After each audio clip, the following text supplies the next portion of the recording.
এই মুহূর্তে দাঁড়িয়ে বিজেপি থেকে একটি পরিবর্তন যাত্রা বের করা হচ্ছে, এই পরিবর্তন যাত্রা কতটা জরুরি? এই পরিবর্তন যাত্রা আমাদের বাংলা এবং বাঙালি মানুষের পক্ষে আশু প্রয়োজন। কারণ 34 বছরে সিপিএম এর রাজত্ব এবং 15 বছর ধরে যে দুষ্কৃতি এবং জঙ্গলরাজ চলছে, সেখান থেকে মানুষ অতিষ্ঠ। কোনো রকম সরকারি যে সুযোগ সুবিধা থেকে মানুষ বঞ্চিত, এবং যেগুলো কেন্দ্রীয় প্রকল্প থেকে যেগুলো আমাদের পাওয়া দরকার সেগুলো আমরা পাচ্ছি না।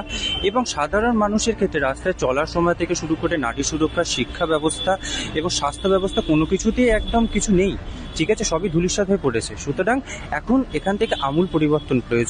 সেই জন্য আমাদের প্রধানমন্ত্রী নরেন্দ্র মোদীর সহায়তা এবং তার নেতৃত্বে যে আমাদের পরিবর্তন যাত্রা হচ্ছে, 9টি যাত্রা হওয়ার কথা আছে পশ্চিমবঙ্গে, সেটি সাধারণ মানুষের মধ্যে যে তারা যে বঞ্চনার শিকার এবং তারা যে দুর্নীতির শিকার, সেগুলোর বিরুদ্ধে যাতে তারা সচেতন হতে পারে এবং আগামী দিনে ঠিক আছে আমাদের যে প্রজন্ম আসছে তাদেরকে একটি সুস্থ, স্বাভাবিক এবং উন্নত একটি ভবিষ্যৎ দেওয়ার জন্য এটি আমাদের কাছে প্রয়োজন এবং এটি দরকার, কারণ আমরা পাচ্ছি না। বিজেপির হাতে হোক বাংলায় পরিবর্তন যাত্রা। পরিবর্তনের লক্ষ্যে দলে দলে যোগ দিন। পাল্টানো দরকার, চাই বিজেপি সরকার।